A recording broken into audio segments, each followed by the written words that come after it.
Denver kept its secrets after dark. On the 42nd floor of a glass tower on Spear Boulevard, Harper Lane stood in a silent hallway facing a door that suddenly felt too heavy to push. Her palm hovered inches from the wood. 5 years of tidy rules and careful distance, and now her heart was climbing into her throat over a man who signed paychecks for a living. Inside, a pen scratched across paper.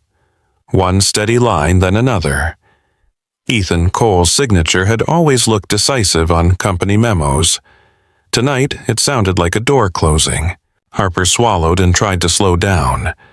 She'd promised herself she would say it clean, say it once and walk away if she had to. Yet, the closer she got, the more her mind filled with images she did not invite. Ava Cole.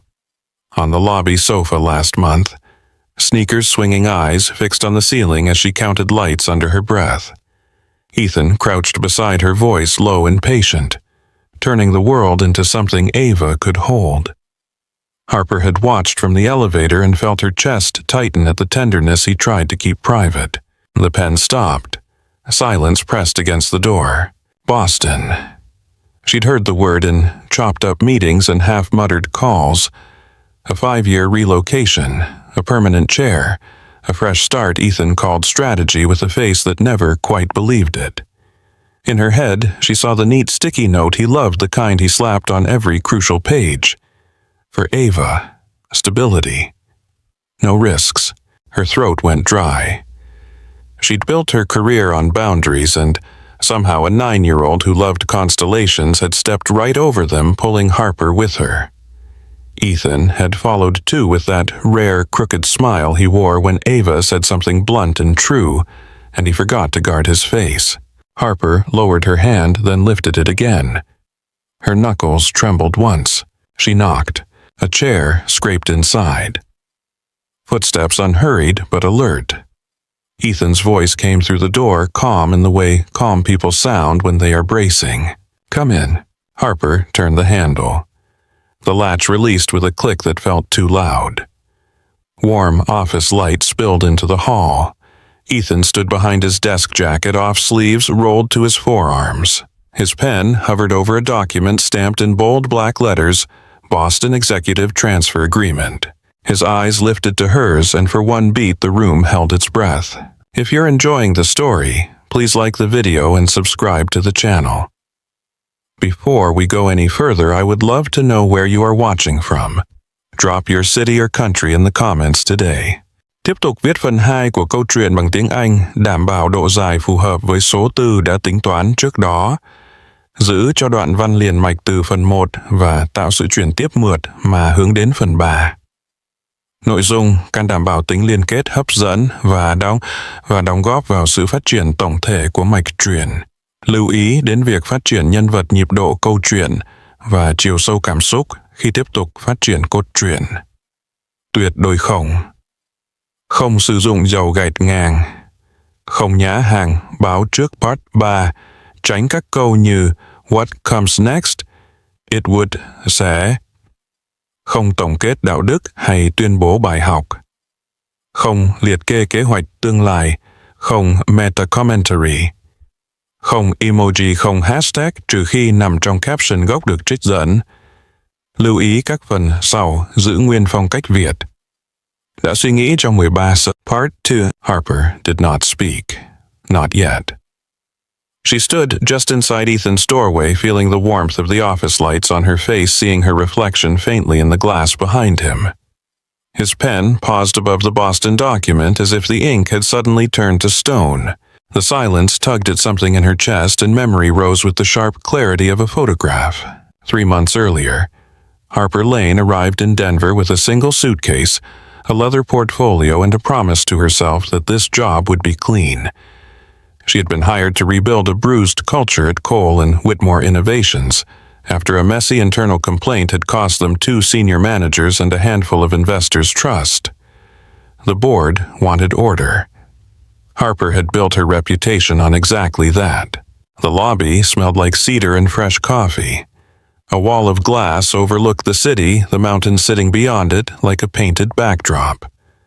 Harper checked in with the front desk, accepted a badge, and followed a young operations coordinator up a wide staircase lined with framed patents and glossy magazine covers. "Everyone's a little intense," the coordinator said, trying to sound casual.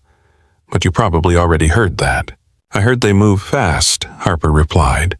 The coordinator smiled with relief. That too. Harper's office was on the same floor as executive leadership. The space was bright, spare, and too perfect, as if someone had erased every sign of human mess before she arrived. She set her portfolio on the desk, opened her laptop, and began reviewing the onboarding schedule. Meet the department heads. Review policy gaps. Align with legal. Introduce a confidential reporting channel that people would actually trust. A knock came before she finished her first sip of coffee.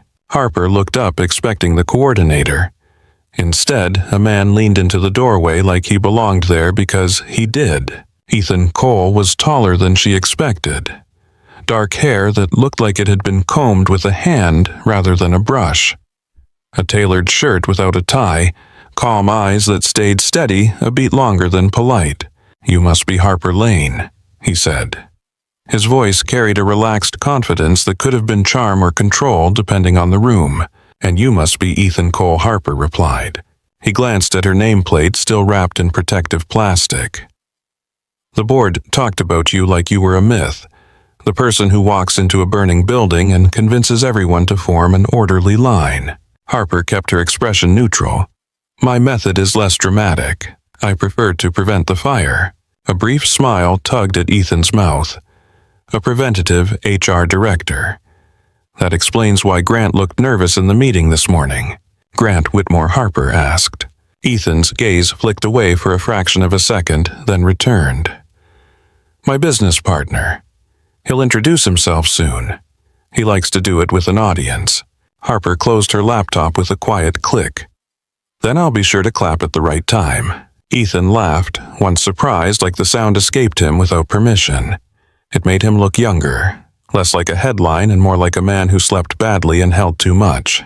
"I'm glad you're here," he said, and the words sounded more personal than the situation required. He seemed to realize it too. His posture shifted, the CEO mask sliding back into place. "I wanted to welcome you. And I wanted you to know I won't be the kind of executive who asks HR to cover up bad behavior. If someone's crossed a line, I want it handled." Harper studied his face, searching for performance. She found tired sincerity tightly contained. "That's good to hear," she said. "Because I won't be the kind of HR director who pretends a problem disappears because a title says it should." Ethan's eyes warmed. Fair. He stepped back as if to leave, then paused. "One more thing. People will test you here. Not because they dislike you, because they test everything." "I'm not worried," Harper said. "That's what everyone says on day one." Harper returned a small smile. "Then I'll try to make it to day two."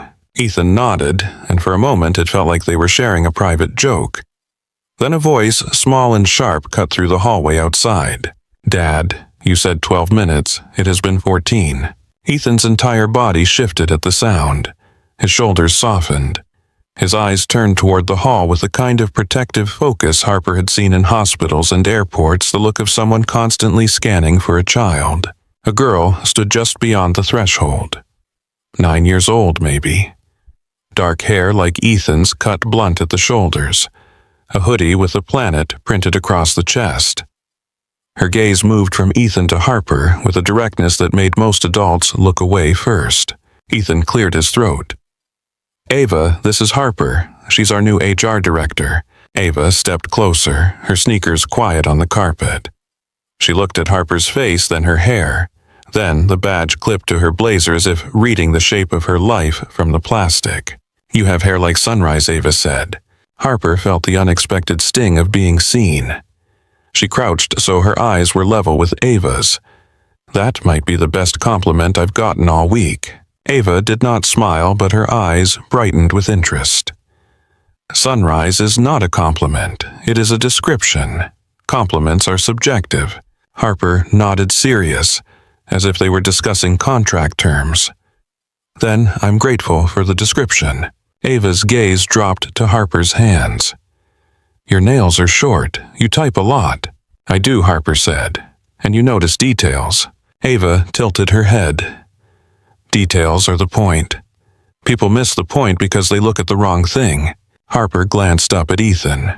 He watched their exchange with an expression that held caution, pride, and something else beneath it that looked like worry. Ethan lowered his voice. "We have an appointment, Ava." Ava turned to him. "Ice cream," she confirmed, as if reminding him that promises were not flexible. Ethan's mouth softened again. "Ice cream, you're right." Ava looked back at Harper. "Do you like space?" Harper blinked. "Yes." "What part?" "The part where it's quiet," Harper said after a moment. "And everything has a pattern even when you cannot see it right away." Ava studied her like she had just discovered a new element. "That is an acceptable answer." Ethan exhaled a sound that was almost a laugh and almost relief. "Harper, I should let you settle in. We have to go." Harper stood smoothing her blazer. "Of course." Ava lingered for half a second longer. "Your office is too empty," she said, then turned and walked away as if she had delivered a necessary report. Ethan followed, but before he did, he looked back at Harper. His eyes held an apology he did not say out loud and a question he did not know how to ask. "Welcome to Denver," he said quietly. "Welcome to my office," Harper replied. He left with Ava, his hand resting gently at the top of her shoulder, guiding her without steering too hard. Harper watched them disappear toward the elevators. She had met plenty of powerful men in conference rooms, men who moved people like pieces. Ethan moved like someone who had learned to measure every step because a small person was counting. A minute later, Harper forced herself back to work. She opened her laptop, drafted an announcement email, and started mapping the first month. Yet her mind kept drifting to Ava's blunt assessment and to Ethan's laughter, brief and real. Near the end of the afternoon, Harper stepped into the executive conference room to introduce herself to leadership. Grant Whitmore was there, polished and bright, with a smile that reached the room but never quite reached his eyes. He shook her hand and held it just a second too long. "We've heard impressive things," Grant said. "This company runs on trust. I'm sure you'll help keep it that way." Harper met his smile with a calm one of her own. Trust improves when people stop weaponizing silence. Grant's eyes narrowed for a fraction of a heartbeat, then widened again into friendliness. "I like you already." Across the table, Ethan's gaze flicked to Harper, then away, as if he did not want to be caught noticing. When the meeting ended, Harper returned to her office with a stack of notes and a strange awareness that the job she had taken for structure had just revealed its first fracture. On her desk sat a small bowl of wrapped candy, a simple welcome gift from facilities, and tucked beside it was a sticky note in neat, decisive handwriting. "Ava said your office is too empty." She's probably right. No signature. Harper did not need one. She pressed the note under her keyboard, felt a smile touch her mouth, and then she opened her calendar and marked her first check-in with the CEO. Harper kept Ava's note where she could see it, not because she needed instruction on decorating, but because it reminded her that someone in this building said what she meant. No padding, no politics, just the point. The first weeks moved like a fast river. Harper built a confidential reporting channel with a third-party hotline, rewrote the manager training into something practical, and met with every department head one by one. She listened more than she spoke. She watched who interrupted, who stayed quiet, who used jokes as cover. Ethan did not hover, but he did appear in her doorway at odd moments, as if drawn by a magnet he refused to name. One Tuesday morning, he stepped in holding 2 coffees, both in plain cups without a logo. "I asked the barista what an HR director drinks," he said. Harper eyed the cups, and the barista knew. Ethan's mouth curved. The barista guessed. "One is black, one has oat milk. I do not know which makes you more intimidating." Harper took the black one, then took a small sip to prove a point. "This is acceptable." Ethan leaned on the doorframe, careful not to fully enter, like he respected the line even while testing it. "How bad is it?" "How bad is what?" He nodded toward her stack of notes. The culture. The complaints. The parts nobody writes down. Harper swiveled her monitor so he could not read her screen. You want the honest answer, or the version people tell a CEO? I did not bring coffee for the polite version. Harper studied him for a beat. He looked steady, but the skin beneath his eyes hinted at nights cut short. Your people work hard, they care. They also believe the fastest voice wins. Some managers confuse urgency with leadership. It can be fixed, but it will take consistency. Ethan let out a slow breath. Grant keeps saying we just need to hit our next quarter and morale will improve. Morale does not follow a spreadsheet, Harper said. It follows behavior. Ethan's gaze sharpened with something like relief. Then tell me what behavior you need from me. Harper did not soften it for him. Show up when it is inconvenient. Back your managers publicly when they do the right thing and correct them privately when they do the wrong thing. Make it clear that respect is not negotiable even for top performers. Ethan nodded once as if he was signing something invisible. Okay. He started to leave, then paused. Ava asked if you have a favorite planet. Harper blinked. The question landed in her office like a small bright object. Jupiter. Ethan's eyebrows rose. Why? Because it protects the inner planets, Harper said. It takes hits. It pulls in trouble. Ethan's expression changed, quick and quiet. I will tell her. After he left, Harper stared at the empty doorway for a moment longer than necessary. Then she pulled her attention back to the work. She refused to let herself treat a man like Ethan Cole as anything other than her boss. The problem was that the building itself kept proving he was also someone else. Ava did not appear every day, but when she did, she brought her own weather. On Thursday, Harper was in the break area refilling her water bottle when Ava walked in with a notebook pressed to her chest. Ethan followed 2 steps behind, phone in hand, already half-trapped by a call. Ava marched straight to Harper, ignoring the sink, the counters, the snacks. I need your opinion. Harper lowered the bottle. About what? Ava flipped the notebook open to a page of neat writing and careful drawings. Constellations. Dots connected with thin lines. A list of dates. I am tracking. When Dad smiles, Ava said. Ethan's phone froze halfway to his ear. Ava. Ava did not look at him. It is data. Data is useful. Harper glanced from Ava to Ethan. He looked like he wanted to disappear into the floor. How many so far? Harper asked Ava, taking the notebook seriously. Ava tapped the page, 7 in 14 days. Harper nodded like an analyst. That is a start. Ethan's lips parted, then closed. Harper, she is not supposed to be doing that. Ava's eyes narrowed. I am allowed to observe. You said I should observe people when I do not understand them. Ethan rubbed his forehead. I meant at school, not me. Ava finally looked up at him. You are the most confusing. Harper pressed her lips together to stop a laugh and failed. A small sound escaped. Ethan's eyes flicked to her, surprised, and then his face eased as if her laughter had given him permission to breathe. Ava watched Harper's reaction carefully. You laughed. That counts. Do you want me to track your smiles too? Harper held up both hands. No, I am not ready for that level of accountability.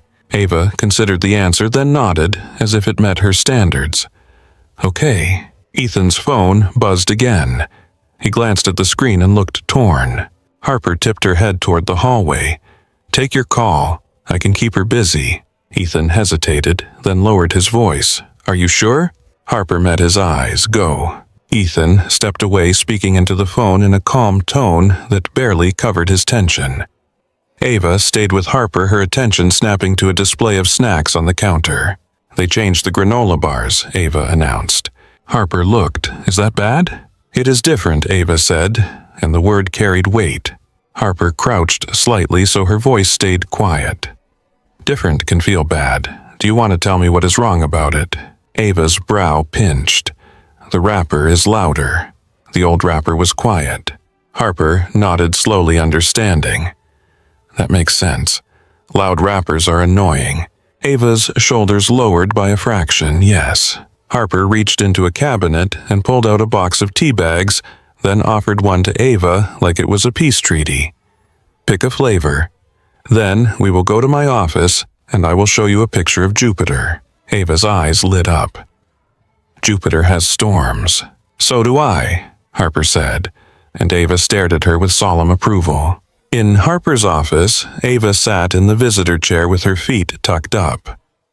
Harper pulled a NASA image on her screen and let Ava talk. She spoke in clear sentences, fast and precise, describing cloud bands and moon names like she was reciting a map that made sense. Ethan returned mid-explanation. He stopped in the doorway, watching his daughter and Harper as if he had walked in on something fragile. Ava did not notice him at first. Europa might have an ocean. Harper nodded. That is what they think. Ava finally turned. Dad, Harper likes Jupiter. She understands protection. Ethan's gaze caught on Harper at the word protection. His throat moved as he swallowed. Good. Ava hopped down from the chair. We have to go. I promised myself we would leave at 5:30. Ethan glanced at his watch. It is 5:32. Ava's face tightened. Ethan winced, then held up his hands. My fault. I will fix it. Ava stared at him for a long moment, then looked at Harper. If you come to our house on Friday, we can do science. Dad promised. He forgets. I remind him. Ethan's eyes widened. Ava. Harper blinked, surprised by the invitation, and the way Ethan looked both hopeful and worried at the same time. Science Friday, Harper repeated. Ava nodded satisfied. We will watch a space documentary. We will eat pizza, no pineapple. Harper glanced at Ethan. He looked ready to apologize for his daughter's bluntness, but Harper shook her head slightly, stopping him. I can do Friday, Harper said. Ethan's breath eased out like he had been holding it. You do not have to, he began. I want to, Harper said, and she meant it. Friday night, Ethan's building rose above downtown like a stack of clean lines. Harper arrived with a paper bag from a bookstore, her fingers tightening on the handles as the elevator climbed. She told herself it was just kindness, a simple gift for a child who liked facts and patterns. That was all. Ethan opened the door in a soft sweater and dark jeans, hair damp as if he had just washed it. The penthouse was bright but warm, filled with quiet signs of a child. Shoes lined neatly by the entry, a star chart framed on the wall, a bowl of smooth stones on the coffee table. Ava appeared from the hallway like she had been waiting at attention. You came. Harper held out the bag. I brought something.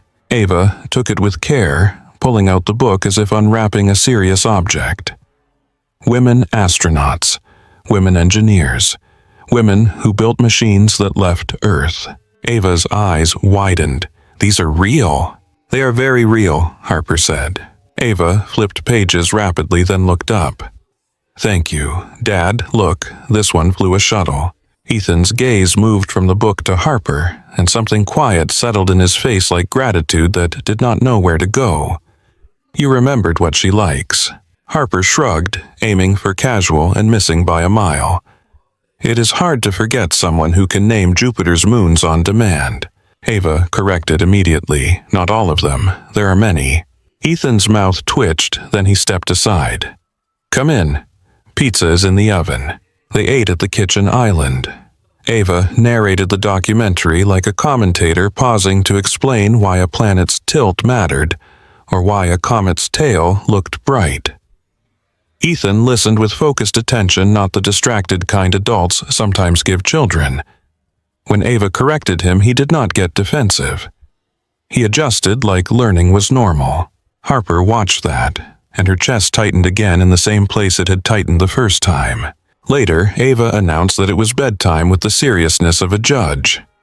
Ethan walked her down the hall, voice low, steps steady. Harper heard him stop at the bedroom door. I will be right back, he said. Ava's reply came crisp. Do not take too long. People leave when they take too long. There was a pause, just long enough to feel. Then Ethan's voice softer. I am not leaving. Ava said nothing else. The door clicked shut. Ethan returned to the living room with a controlled calm that did not hide the weight in his eyes. He picked up 2 glasses from the kitchen and poured sparkling water, then handed one to Harper as if giving her something to hold. "She likes you," he said. Harper took a sip, buying time. "She likes information. I brought information." Ethan's gaze stayed on her. "She likes you," he repeated firmer. Harper set the glass down on the counter. The city lights outside the windows looked close enough to touch. "She is easy to respect," Harper said. "She is honest." Ethan leaned on the back of the sofa, arms crossed loosely. "Honest can be hard." "It can," Harper agreed. Her voice lowered. "She said something earlier that stuck with me." Ethan's jaw tightened slightly. "About people leaving?" Harper nodded. Ethan looked down for a moment, then back up. "Her mother left when Ava was 2. She said she could not do it. She said she did not sign up for a child who needed more." Harper felt anger flare hot and immediate. She kept her face steady so she did not make Ethan carry her reaction too. "That is her loss," she said. Ethan studied her as if he expected a polite lie. When he did not find it, his shoulders dropped a fraction. "Most people treat it like a problem I should solve quietly." Harper took a step closer, not reaching for him, not touching, just closing the space enough to make her words land. "It is not a problem, it is a person. She is your person."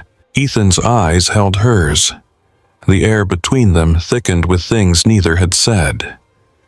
Harper's pulse flickered in her throat. Ethan's mouth parted as if he might answer with something unguarded. From down the hall, Ava's voice cut through the quiet, firm and sleepy. "Dad, you said you were not leaving." Ethan flinched like the words had touched a bruise. He turned toward the hallway immediately. "I am coming," he called back. He looked at Harper one more time before he went, and the expression on his face was not CEO calm. It was the look of a man balancing on a thin line, trying not to drop anything that mattered. Harper stood alone for a moment in the wide, warm room, surrounded by small signs of Ava's world, feeling the shape of something forming that did not fit neatly inside any policy she had ever written. Harper left Ethan's penthouse a little after 10, riding the elevator down with the book bag empty and her hands still warm from the glass she had held too long. The lobby was quiet, the security desk lit by a single lamp. Outside, the night air felt sharp and clean, like it was trying to erase whatever had just happened upstairs. She drove home with the radio off. At a stoplight, her phone buzzed. A message from an unknown number. Ava. The documentary said Jupiter has 69 moons. That is a lot. Good night. Harper stared at the screen until the light turned green. She typed back carefully. Harper. Good night, Ava. Thank you for teaching me. She did not text Ethan. She did not want to give her mind another excuse to replay his face when Ava said people leave when they take too long. By Monday morning, Harper had folded the night away into a neat mental file labeled Not Appropriate and tried to return to the clean lines of her job. She arrived early, walked the floor, checked in with the hotline vendor, and met with legal about an updated reporting process. She was midway through drafting a manager accountability memo when her assistant Lila leaned into her office. "Grant wants to see you," Lila said. Harper did not look up. About what? Lila's mouth tightened. He did not say. He asked if you were free at 11. Then he asked if Ethan was in. Harper's fingers paused above her keyboard. "Is Ethan in?" "Not yet." Harper nodded once. "Put it on the calendar." When 11 came, Harper walked into Grant Whitmore's office with her shoulders relaxed and her expression neutral. Grant's space was designed to signal power without effort. Dark wood, minimal personal items, a single framed photo of a sailboat in bright ocean light. Grant stood to greet her, smile, polished and easy. "Harper, please, sit." Harper took the chair across from him. Grant poured water from a glass carafe as if they were old friends. "How are you settling in?" Busy, Harper said, which is a good sign. "Busy people make fewer mistakes," Grant replied, then slid a folder across the desk. I wanted your input. Harper opened it. Investor notes. Board concerns. A section labeled reputational risk. Grant watched her read, his face calm. We are entering a sensitive season, he said. Boston negotiations are advancing. The board wants to project stability, predictability. Harper looked up. This seems more like legal strategy than HR. It overlaps, Grant said gently. Everything overlaps when you are building a company that investors trust. Harper flipped a page. This line about personal entanglements, what is that? Grant's smile stayed in place, but his eyes narrowed slightly as if measuring how much she already knew. Nothing specific, just a reminder that leadership optics matter. People talk, people speculate. People always do, Harper said. Grant leaned back. Exactly, and as you know, perception can become reality in the wrong hands. Harper held his gaze. Are you asking me to police rumors? I am asking you to help us avoid distractions, Grant said. You are good at boundaries. That is why we hired you. Harper closed the folder. If there is a policy issue, I can address it. If there is a behavior issue, I can address it. If there is gossip, I can remind managers not to engage. But I cannot manage people's imaginations. Grant chuckled softly, as if she had said something charming, spoken like a true professional. Harper stood. If that is all, I have a training session to finalize. Grant stood as well. Of course, and Harper. Yeah, Grant's smile did not change. You should know the board notices everything. That is not a warning, it is information. Harper walked out with her posture steady, but the hallway suddenly felt longer than it had that morning. At noon, she crossed the courtyard between buildings to grab a salad. She had barely stepped outside when she saw Ethan at a standing table near the fountain phone pressed to his ear. He looked up when he spotted her. His expression brightened for half a second, then corrected itself into business. Harper lifted her hand in a small greeting. Ethan nodded back, eyes lingering on her as if he wanted to say something.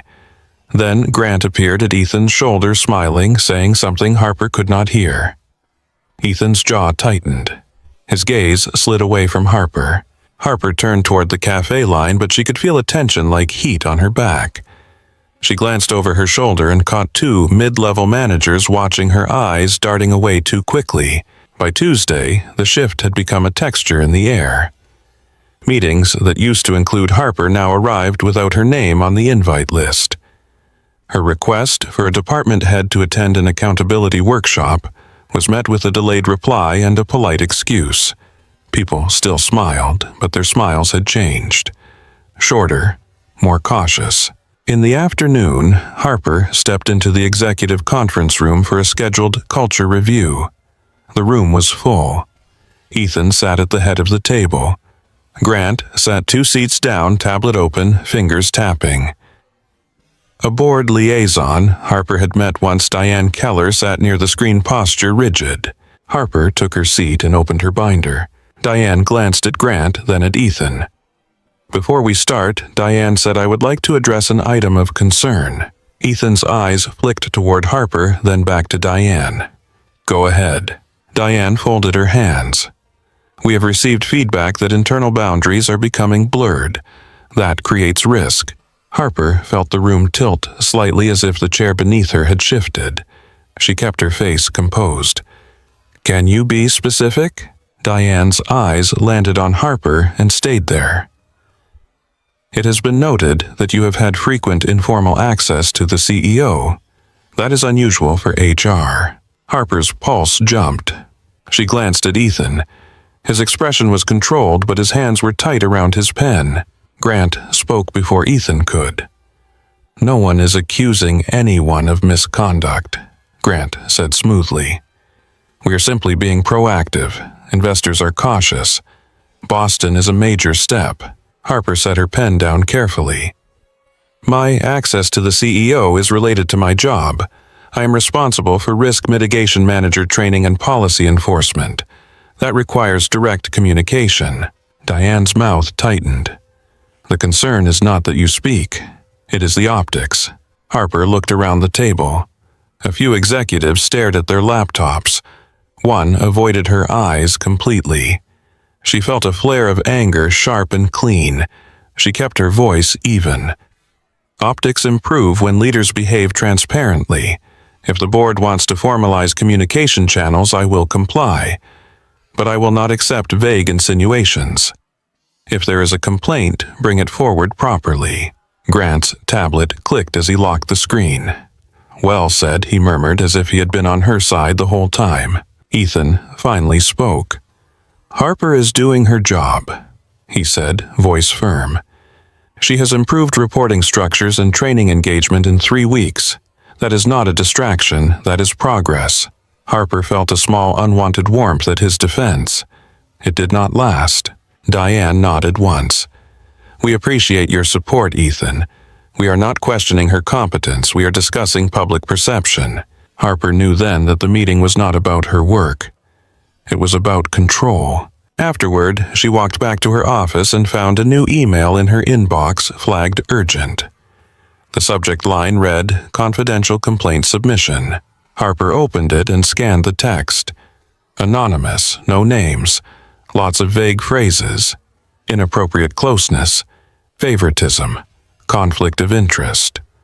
The words were written with enough legal caution to sound credible and enough emptiness to be impossible to disprove. Lila stepped into the doorway, face pale. Did you see it? Yes, Harper said. Lila lowered her voice. People are talking in the kitchen. They said you got special access because you know. Harper kept her tone steady. Who said it? Lila shook her head, eyes glistening. It does not matter who. It is spreading. Harper's chest felt tight, but her mind went cold and efficient. Send a message to department heads. Remind them of the anti-retaliation policy. Schedule a manager briefing on rumor control and professionalism. Also, pull my meeting history with Ethan. I want a record of every conversation topic. Lila nodded quickly and disappeared. Harper sat down and forced herself to breathe. She looked at the sticky note under her keyboard, the one that had made her smile days ago. Today, it looked like a tiny reckless thing. At 4:30, Harper headed to the elevator to attend a planned meeting with finance and legal. The doors opened, and 2 employees inside went quiet mid-sentence. One glanced at Harper, then at the floor. Harper stepped in anyway. The elevator dropped in silence. When she reached the meeting room, the door was closed. She checked her calendar. The meeting was still scheduled. She tried the handle. Locked. Her phone buzzed with an email update. Meeting canceled. Updated attendee list attached. Harper opened the attachment. Her name was not there. Her fingers tightened around her phone. She stared at the closed door, then turned away. On her way back, she caught sight of Ethan through a glass wall standing in his office with Grant. Ethan's shoulders were tense. Grant's hands moved in small, calm gestures like he was soothing a nervous animal. Harper's badge beeped at a security gate that had never beeped at her before. The light flashed red. The security guard glanced over. Miss Lane, can you try again? Harper swallowed, forced a smile, and tapped the badge a second time. Red again. The guard frowned and picked up his radio. Harper stood still, eyes on the gate, while behind the glass Ethan turned his head and looked out into the hall as if he had felt something shift. Their eyes met through layers of distance and polished surfaces. Ethan's face changed a flicker of alarm.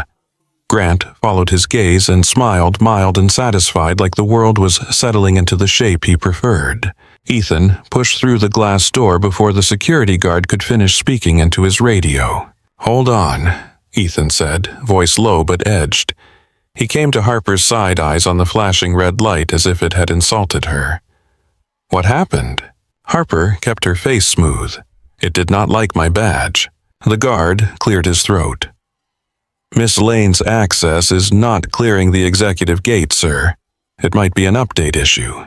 Ethan held out his hand. Give me the badge. Harper hesitated, then unclipped it and placed it in his palm. His fingers closed around it with care, like it was something breakable. He looked at the number, then looked at the guard. "Pull up her access profile," Ethan said, "right now." The guard nodded quickly and turned to his terminal. Harper stood still, heat rising in her cheeks. It was not fear. It was the sharp sting of being made a spectacle for a hallway that already felt like it was measuring her. Ethan leaned closer, voice softened so only she could hear. "This is not you. Do you understand?" Harper kept her eyes on the gate. "I understand the timing." Ethan's jaw tightened. "I will fix it." On the other side of the glass wall, Grant remained in Ethan's office, hands resting lightly on the back of a chair. He watched like a man observing a demonstration he had requested. When Ethan glanced his way, Grant lifted his brows in a mild question, then smiled as if he were offering sympathy. The guard's screen beeped. "It looks like her executive floor access was reduced this afternoon," he said carefully. "It is showing standard staff clearance." Harper's throat went tight. "Reduced by who?" The guard looked at Ethan, then down again. "It shows an administrator action through board liaison credentials."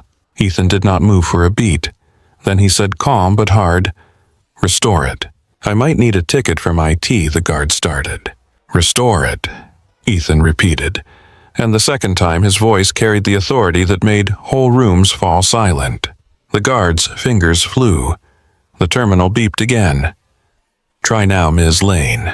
Harper tapped her badge. The light turned green. The gate opened. She stepped through with her spine straight, refusing to let herself look relieved. Ethan walked beside her, as if escorting her was the most normal thing in the world. "Thank you," Harper said, without looking at him. Ethan's eyes stayed forward. "I am not doing you a favor. You are supposed to have access to do your job." They reached the elevator bank. The hallway was quiet, but Harper could feel eyes in doorways, faces angled just enough to pretend they were not watching. She could feel the story growing legs. Ethan pressed the call button and spoke without turning his head. "Come to the small conference room in 10 minutes. Harper finally looked up at him. "That sounds like a meeting." "It is," Ethan said. The elevator arrived. Ethan did not step in. He waited until Harper entered, then he added quieter, "I am sorry." The doors slid shut before Harper could answer. 10 minutes later, Harper walked into the small conference room with a folder under her arm and her expression arranged into calm professionalism. The room was empty, except for Ethan standing by the window with his hands on the back of a chair. The city stretched beyond him, sun dropping low enough to turn the glass buildings into copper. Ethan did not sit, neither did Harper. He started first. That access change should not have happened. Harper placed her folder on the table. It happened. Ethan's mouth tightened. Diane Keller made the request. Grant supported it. They did it under the excuse of optics. "Optics," Harper repeated, letting the word sharpen in the air. "They are treating me like a risk." Ethan looked at her, and for a moment the mask cracked. "They are using you as leverage." Harper crossed her arms.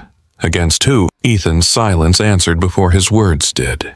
Harper's stomach cooled. "Against you." Ethan took a breath. "Harper, I need you to hear me. The board is nervous. Boston is sensitive.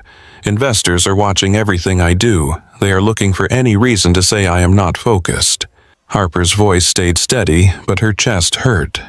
"So your solution is to lock me out of meetings and let anonymous complaints sit in my inbox like a threat?" "No," Ethan said quickly. "That is not my solution." Harper tilted her head.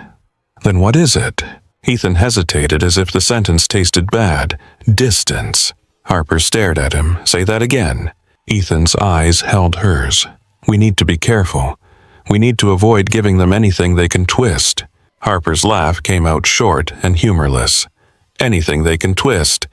You mean my existence in a hallway? My job title? The fact that I do not smile and giggle when powerful men are uncomfortable?" Ethan's shoulders rose with frustration. "That is not what I mean." "It is what it becomes," Harper said. Her hands curled against her arms, nails pressing into fabric. "Do you know what it felt like to stand at that gate while people watched, like I had done something wrong when I had not done anything at all? Ethan's jaw flexed. I know. Harper's eyes narrowed. Do you? Ethan's gaze dropped for a second, then lifted again. I know because I have watched them do versions of this to other people. I have watched them win. Harper's voice lowered. And you think the right move is to let them. Ethan stepped closer to the table. I think the right move is to protect you. Harper held her ground. Protection is not the same as exile. Ethan's hands gripped the chair back. You do not understand what they can do. Harper's chin lifted. Then tell me. Ethan opened his mouth, closed it, then tried again. They can push for an ethics review. They can call for outside counsel. They can question your credibility. They can question mine. They can pull Ava's life into it if they want to be cruel. At the mention of Ava, Harper's anger shifted into something hotter and more dangerous. Leave her out of this. I am trying to, Ethan said, voice rough. That is the point. Harper's pulse beat hard against her throat. You think I am the threat to her? Ethan's eyes widened. No, Harper, no. Then, why does it feel like you are choosing their comfort over my dignity? Ethan looked like he had taken a hit. He inhaled slowly. Because I'm trying to keep the ground steady under her. Harper's expression tightened. And Boston is part of that plan. Ethan went still. Harper's stomach dropped further. So it is real. Ethan looked away toward the window. It is a possibility. Harper took a step closer, forcing him to face her. You said Boston like it was a file on your desk. You did not say it like it could take you away. Ethan's voice was careful. Nothing is signed. Harper's eyes flicked toward his hands, remembering the pen hovering over the Boston Agreement in Part 1, remembering his calm voice telling her to come in. She pushed that image down. She could not let it own her in this room. When were you going to tell me? Harper asked. Ethan's gaze returned to her. There was nothing to tell yet. Harper's voice sharpened. That is not true. You do not carry a possibility like that without it living in you. You do not plan a move like that without it shaping your choices. Ethan's shoulders sagged slightly, and Harper saw the fatigue beneath the CEO composure. It has been discussed for a long time. Before you came here. Harper nodded slowly. So I arrived in a story that was already written. Ethan flinched. That is not what I'm saying. It is what it feels like, Harper said. You ask me to distance myself for optics, and you keep Boston quiet like it is none of my business. But you also invite me into your home. You let Ava hand me her world like it is safe. You stand in my doorway with coffee, like you are trying to remember what it feels like to want something that is not a quarterly target. Ethan's eyes held hers raw now. I did not mean for it to get complicated. Harper's lips pressed together. It does not matter what you meant. Silence filled the room again, not empty this time, but heavy with things they both understood and could not neatly name. Ethan moved around the chair closer, slow, as if he was giving her time to step back. Harper did not. She watched him, aware of the distance shrinking and the air changing. His voice dropped. You've been good for Ava. Harper's breath caught. She is not a project. I know, Ethan said quickly. I mean, you make her feel seen. That is rare. Harper's throat tightened. She makes it easy. Ethan's eyes flickered, and Harper saw it the way he teetered between wanting and fear. He raised his hand, slightly stopped, then let it fall as if touch was a line he did not trust himself to cross. Systems can change. Harper said the words, leaving her before she could stop them. Ethan's gaze snapped to hers. Can they? Harper swallowed. They have to. Otherwise, they are just cages that look tidy from the outside. Ethan took one more step. Harper could see the faint crease between his brows, the strain of holding too much alone. His hand lifted, not reaching for her, but reaching toward the space near her hair, like he wanted to confirm she was real. The conference room phone stayed silent. The building hummed. The city outside glowed. Then Ethan's cell phone rang. The sound shattered the moment like glass. Ethan froze, and Harper saw the change in his face before he even looked at the screen. Concern surged up, immediate and fierce. He answered on the first ring, Nora. Harper heard only Ethan's side, but it was enough. His shoulders tightened. His eyes closed briefly. Okay, Ethan said, voice gentle now. I am coming. Stay with her. Tell her I am on my way. He ended the call and looked at Harper. Apology and urgency tangled together. Ava woke up. Nightmare. Harper's chest softened despite everything. Go. Ethan did not move yet. He stood there as if leaving the room would cost him something he could not afford to lose. Harper, he said. She lifted her chin.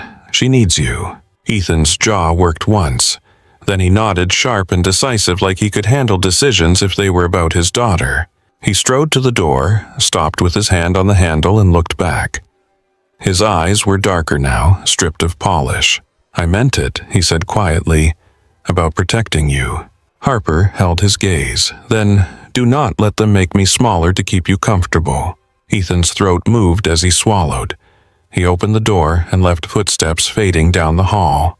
Harper stood alone in the conference room, staring at the empty doorway, feeling the aftershock of almost of not quite of words that landed like promises and then slipped away. She picked up her folder, smoothed the edges that did not need smoothing, and walked back to her office with her posture steady. In the hallway outside, a group of employees stepped aside too quickly, eyes sliding away. Harper kept walking anyway. Her badge beeped green at every gate now, but the building still felt like it had narrowed around her. When she reached her desk, her inbox refreshed. A new calendar invite had been added for the next morning. Executive discussion. Boston strategy. Attendance limited. Harper's name was not on it. She stared at the screen, then closed her laptop with a quiet click. Harper opened her laptop again the next morning because work did not stop for hurt feelings. She read every email. She documented every change in access. She rebuilt meeting flows that kept breaking. She trained managers who smiled too hard and nodded too fast, then went right back to doing things the old way. Ethan did not come to her doorway with coffee anymore. When he did appear, it was in motion on the way to a call, eyes guarded, shoulders tight. He still nodded when he saw her. He still held a door when their paths crossed. It was the kind of courtesy that could look like kindness from far away and like distance up close. Grant, meanwhile, became more visible. He was everywhere Harper looked, slipping into conversations like a ribbon tied around a package that did not belong to him. He stood with department heads, smiling as he asked questions that sounded harmless and landed like pressure. He sat in on meetings that had never needed him before. He said the word Boston the way some people said the word destiny. On Wednesday, Diane Keller sent Harper an email with the subject line Gala Protocol. The Denver Museum of Nature and Science was hosting a donor event that weekend to celebrate a new education wing. Cole and Whitmore Innovations was a lead sponsor. Ethan would speak. The board would attend. Investors would attend. Local press would attend. Harper's name was listed under executive presence. Harper stared at the words executive presence and felt her jaw tighten. Her phone buzzed a minute later. Ethan's name flashed on the screen. She answered on the second ring. Hello, Harper, Ethan said. His voice sounded tired. You got the Gala email? Yes. A pause. You have to come. Harper kept her tone neutral. I am aware of my duties. That is not why I called, Ethan said. Harper waited. I know things have been... He stopped, then started again. I know the board has made it harder for you to do your job. I am handling it. Harper let out a quiet breath. Handling it how? Ethan's voice tightened. I cannot do this on the phone. I can, Harper said. I can do it very easily on the phone. Silence on the line. Ethan spoke softer. Please do not make this worse. Harper's eyes narrowed. Worse for who? Another pause, longer this time. When Ethan spoke again, his voice was careful. For you. Harper's throat tightened. She looked out her office window at the flat winter sky. I will be at the gala, she said. Thank you, Ethan replied, and the gratitude sounded too personal for a professional conversation. Harper ended the call and sat very still, hands resting on her desk as if she were teaching herself not to shake. Saturday evening came with a clean cold that made the streetlights look sharper. Harper stood in her apartment bathroom, staring at herself in the mirror with a detached focus. The dress was a deep blue, simple lines, modest enough for donors, elegant enough for cameras. She had told herself she picked it because it photographed well under museum lighting. She did not tell herself that she remembered Ethan once glancing at a display of gemstones in Ava's science book and saying almost to himself that blue looked like calm. Harper pinned her hair back, checked her makeup once, then stepped into heels and walked out. The museum was lit like a stage. Spotlights washed the stone facade in gold. Valets moved with quick efficiency. Guests in dark suits and glittering gowns flowed up the steps in steady waves. Inside, the air smelled like champagne and polished marble. Harper followed the sound of a string quartet into the main hall where a towering dinosaur skeleton rose above the crowd like a silent witness. Beneath it, donors laughed, investors clasped hands, and board members traded smiles that never reached their eyes. Harper felt her badge at her waist hidden beneath the fabric. She missed the simple authority of a visible credential. Tonight, she had to be competent without it. She greeted 2 department heads, accepted a flute of sparkling water, and made her way toward the sponsor wall where cameras flashed.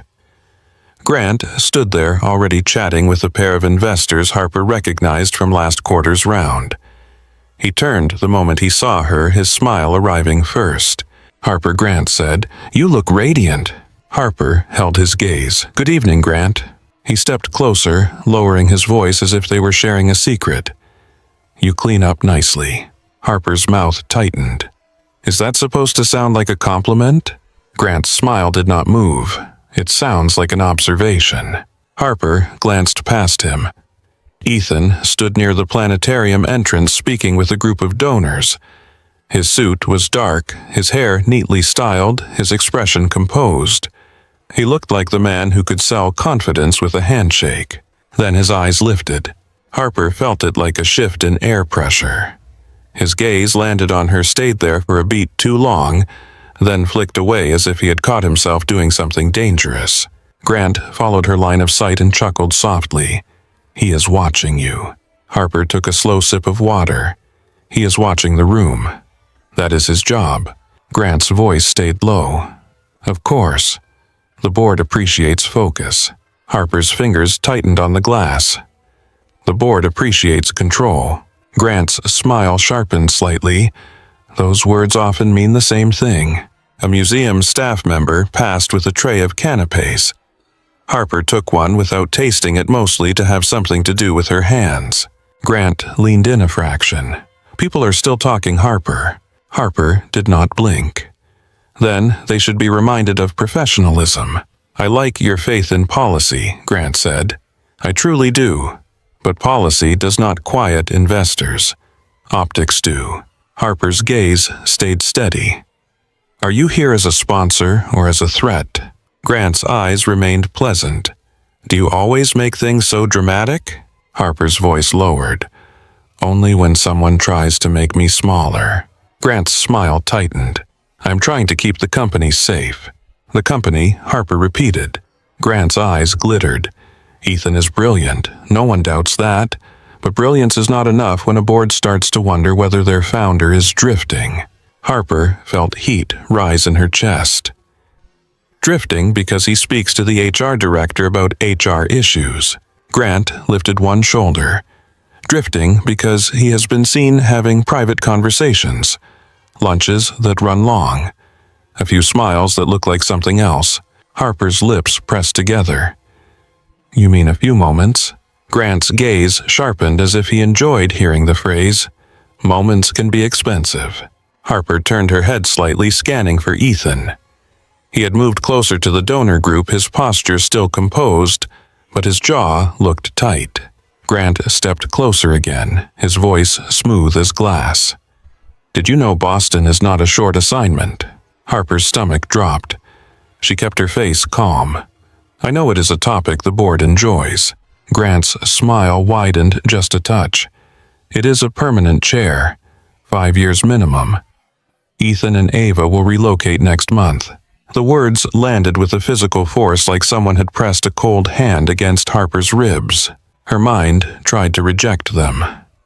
Next month. 5 years. Ava leaving Denver, Ethan leaving Denver, the office door, the pen hovering, the Boston agreement. Harper kept her posture straight. She did not let her eyes widen. "That is his business," she said. Grant tilted his head. "Is it?" Harper's voice stayed even. "Yes." Grant's smile turned thin. "I assumed you believed you might change his mind." Harper held his gaze. "You assumed wrong." Grant's eyes narrowed slightly. A man like Ethan does not change course for an infatuation. Harper's fingers curled around her glass until the rim pressed into her palm. She did not look away.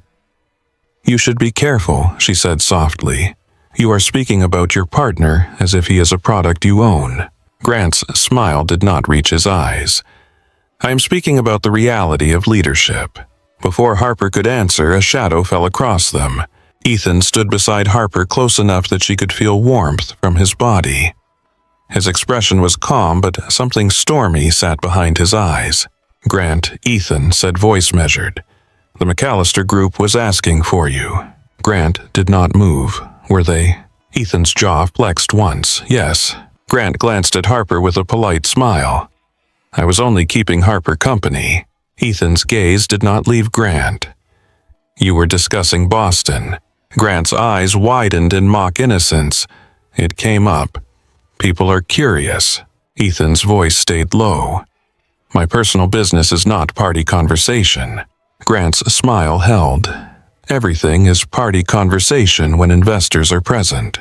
Ethan stared at him for a moment longer, then leaned in slightly. "Go. Now." Grant's smile slipped for a fraction of a second. Then it returned, and he stepped away, disappearing into the crowd with easy grace. Ethan remained at Harper's side. The space Grant left behind felt colder. Harper looked at Ethan's hands. One of them was clenched, the knuckles pale. "Is it true?" Harper asked quietly. Ethan's gaze met hers. His eyes were dark, careful. "Harper." "That is not an answer," she said. Ethan's throat moved as he swallowed. "It is complicated."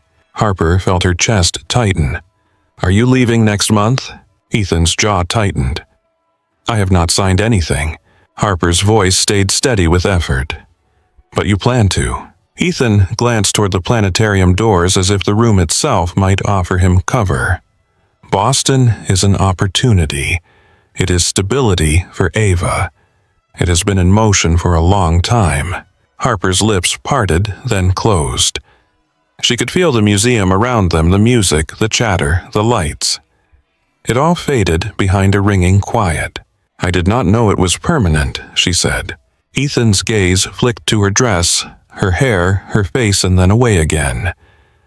"I did not want this to become something the board could use against you." Harper let out a short breath. "So you kept it from me." Ethan's voice tightened. There was nothing to tell. Harper's eyes sharpened. There was everything to tell. Ethan's composure cracked just enough for frustration to show. "What do you want me to say? That I am turning down the opportunity of a lifetime because we shared a few moments in a courtyard and a kitchen?" The word struck like a slap. Harper felt her face heat, then go cold. She held his gaze anyway. A few moments, she repeated. Ethan's eyes widened. "That came out wrong." Harper's voice lowered, controlled. "Did it?" Ethan's shoulders tensed. "Harper, you have to understand. Ava needs consistency. She needs a plan. She needs a place where she will not feel like the ground keeps moving." Harper's throat tightened at the ache in his voice. She could hear the fear under it. She could see the man who ran to his daughter's bedroom when she had a nightmare. Then she heard Grant's earlier words again, crisp and cruel. "Next month. 5 years." Harper's mouth turned into a tight line. "And I am not part of that plan," she said. Ethan's eyes flashed. "That is not fair." Harper's voice stayed quiet. "Life is not fair. You taught me that when you asked me to be careful so the board would not hurt me." Ethan looked like he wanted to reach for her, then stopped himself. Harper. She set her glass down on a passing tray without looking. The water sloshed slightly but did not spill. "Congratulations," Harper said the word clean and sharp. "I hope Boston gives you everything you are looking for." Ethan's jaw worked as if he were biting back something urgent. "Harper, wait." Harper stepped back. She did not run. She did not rush. She moved with the quiet precision of someone protecting what little pride she had left. Ethan reached out and caught her wrist. Harper's breath stopped. His fingers were warm, steady, and careful, as if he was afraid to hold too hard. She looked down at his hand, then up at his face. Ethan's eyes were searching hers, panicked now beneath the control. "I did not mean it like that." Harper's voice barely rose above the music. "Then mean it like something else. Right now." Ethan's mouth opened. No words came. Harper gently pulled her wrist free. His hand fell back to his side like it had lost strength. She turned and walked through the museum hall, past the dinosaur bones, past the glittering donors, past the planetarium doors where Ava would have loved the lights. She walked until the noise thinned, and she found a quiet exhibit with a ceiling painted like a night sky. She stood beneath it for a moment, staring up at the stars that were not real, feeling the strange emptiness of a room full of people. Then she lifted her chin, turned, and walked out into the cold Denver night. The cold outside the museum bit through Harper's coat as soon as the doors closed behind her. She walked down the steps with her hands clenched inside her sleeves, breathing shallow, refusing to let the air catch on anything soft. The valet line was crowded with laughter and perfume. Harper kept moving until the sound faded behind a sawn-in glass. In her car, she sat with both hands on the steering wheel and stared at the street ahead. The dashboard clock glowed. She could still feel Ethan's fingers on her wrist, warm and careful, then gone. She could still hear his voice, the one line that had turned everything sharp. A few moments. Harper started the engine and drove home through streets lined with bare trees and snow pushed into gray piles along the curb. She did not cry. Not yet. She watched headlights slide across wet pavement and counted turns like a distraction she could control. At her apartment, she kicked off her heels and stood in the dark living room. The silence felt thick. She opened her phone, hovered over Ethan's name, then closed the screen. Her thumb moved to Ava's thread instead. Ava had not texted since the night of the Jupiter message. Harper stared at that last line for a long time, then set the phone down as if it might burn her. She slept in fragments. By morning, Harper's face looked composed in the mirror, but her eyes felt older. She dressed with the same clean precision as always, pinned her hair back, and walked into the building like a person with nothing to hide. The lobby smelled like coffee and cedar, the same as day one. The difference was that now, when she stepped into an elevator, conversations paused. Not all of them, just enough. The kind of pause that said someone had already decided what the story was, and they were waiting to see if she would confirm it. Harper walked into her office, placed her bag on the chair, and opened her laptop. She answered messages. She reviewed policy drafts. She scheduled a manager training she suspected no one would attend. She made herself do the work because work was a surface she could stand on. At 10:15, Lila appeared in the doorway with a coffee that Harper did not ask for. "You were amazing last night," Lila said softly. Harper looked up. "You were there." Lila nodded. "I saw you leave.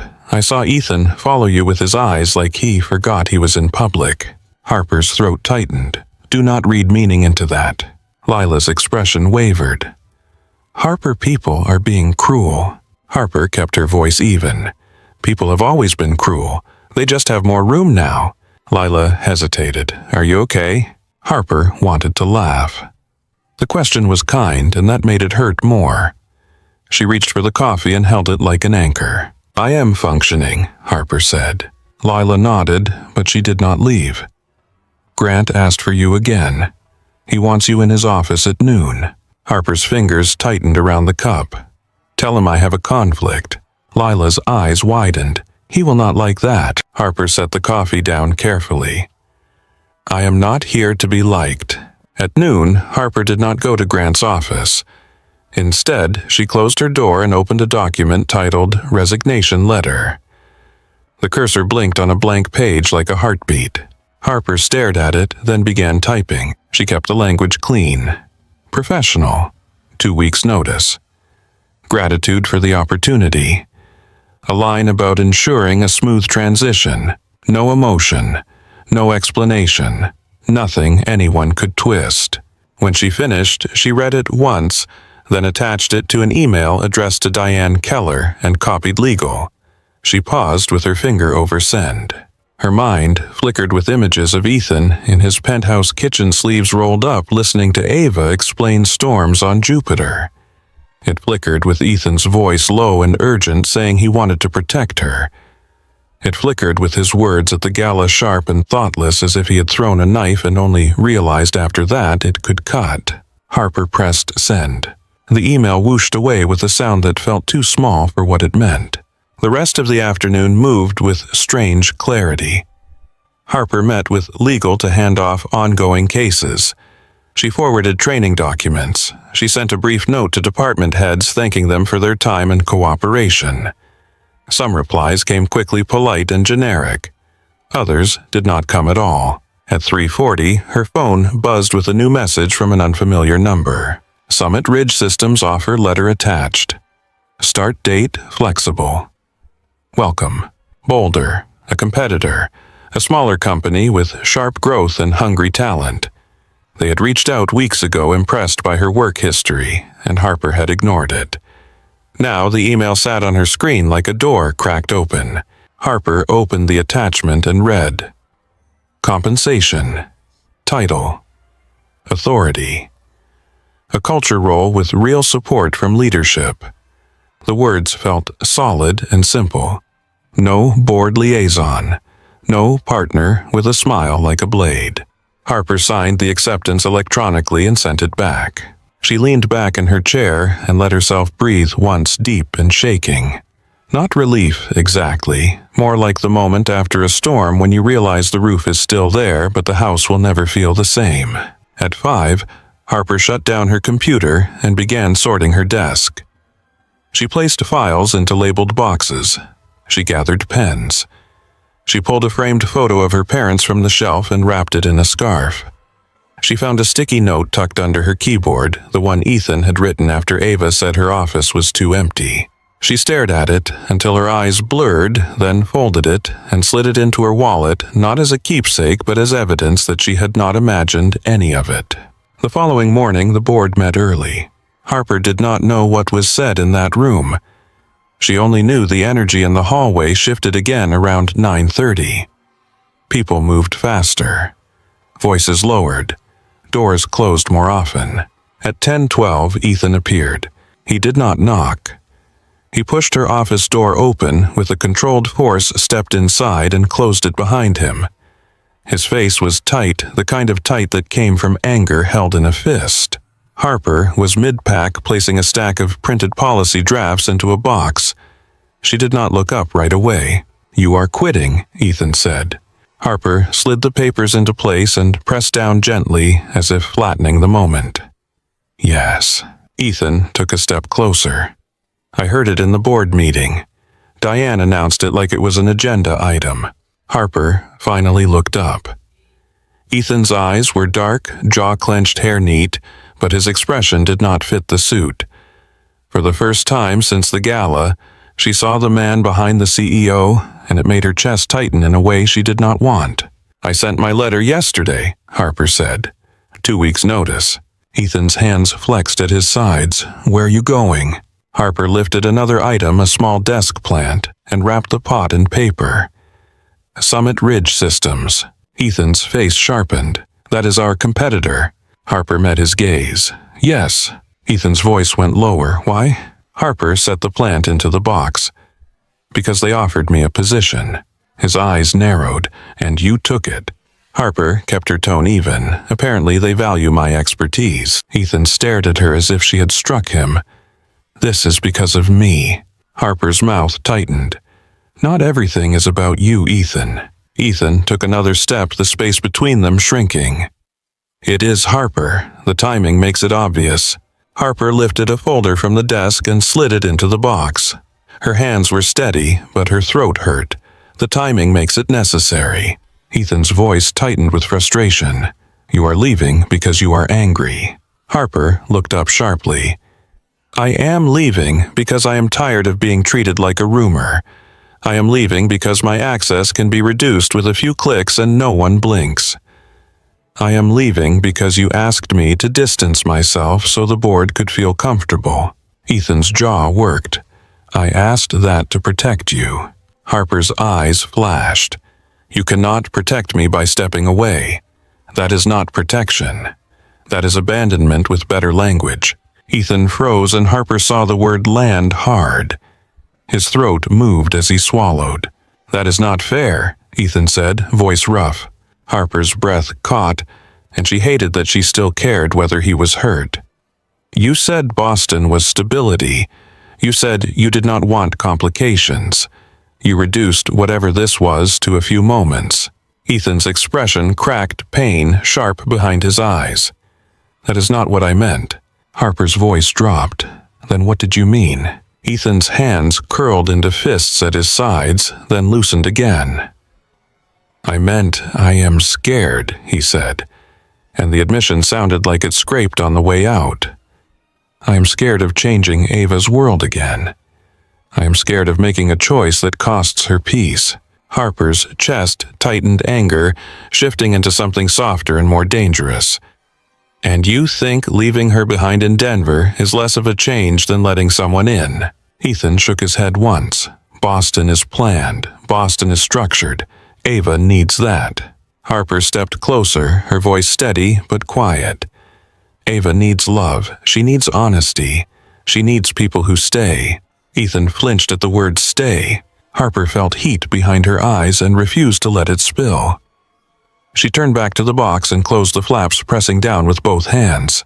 I cannot do this anymore, Harper said. I cannot wake up every day and wonder which version of you I will get. The man who brings coffee. The man who asks me to be careful. The man who holds my wrist and then lets go. Ethan stared at her silent. Harper lifted her last box and set it on the floor by the door. The movement felt final. Ethan's voice came out tight. So that is it. You are just gone.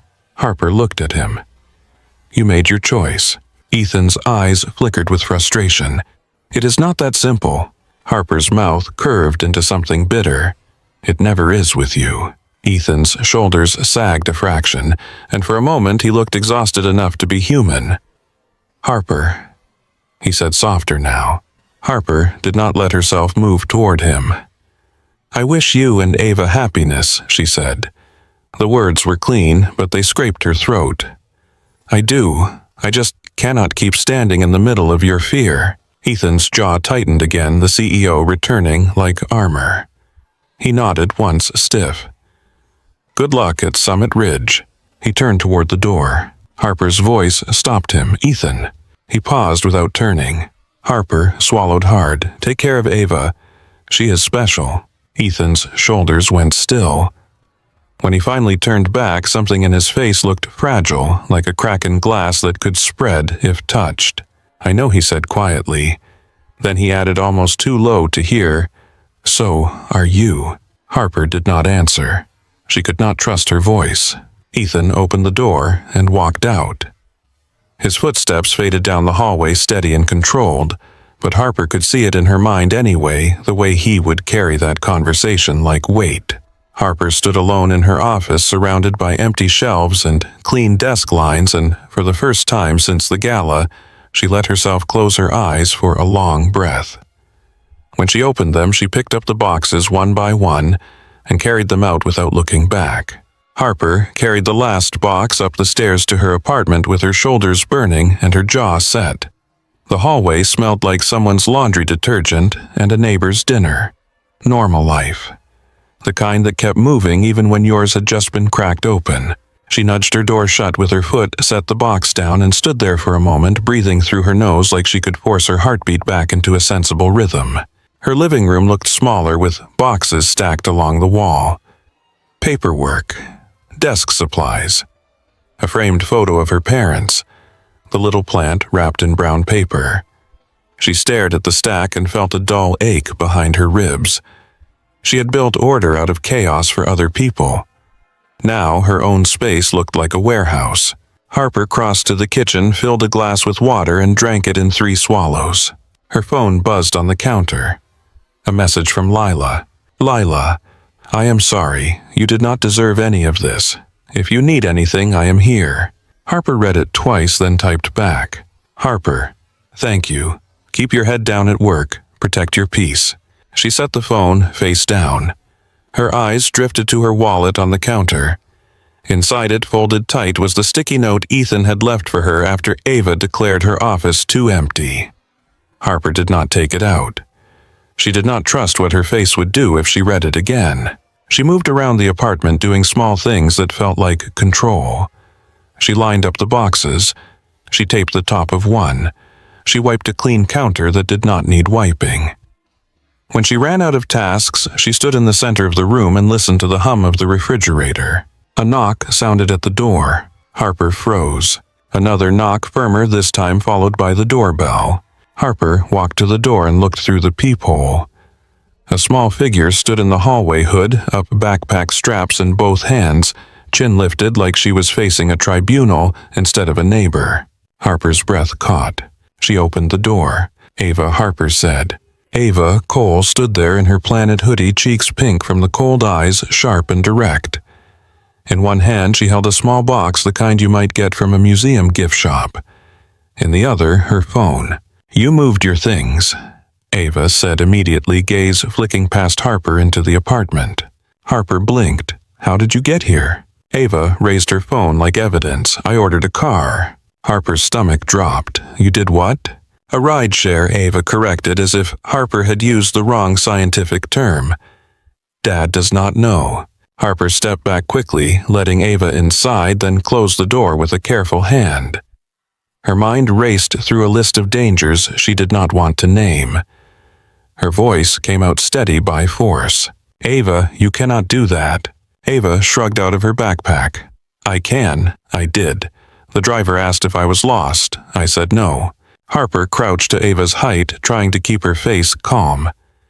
Your dad must be terrified. Ava's eyes narrowed slightly. He is sad. Harper swallowed. Why did you come here? Ava looked up at Harper with the clarity that made adults feel exposed. Because you broke him. Harper's throat tightened. Ava, sweetheart, that is not fair. Ava did not flinch. Dad is crying. The words hit Harper like a cold wave. She stood and reached for her phone with fingers that did not feel like her own. I am calling him, Harper said. Ava nodded once satisfied. Good, you should. Harper dialed Ethan. He answered on the first ring. Harper. His voice was tight with immediate alarm, like he had been holding his breath since she left the office. Ava is here, Harper said. Silence, then a sharp inhale. What do you mean she is there? She is in my apartment, Harper said, keeping her eyes on Ava. She is safe. She took a rideshare. Ethan's voice turned rough. Ava took a rideshare alone. Harper closed her eyes for a second. Yes. A sound came through the line, like Ethan moving too fast in a room. Do not let her out of your sight. Do you hear me? I hear you, Harper said. I'm coming right now, Ethan said. Stay with her. Lock the door. I have her, Harper said softly. She is right here. Ethan ended the call without goodbye. Harper set the phone down and turned to Ava. Your dad is on his way. You're going to be in a lot of trouble. Ava shrugged.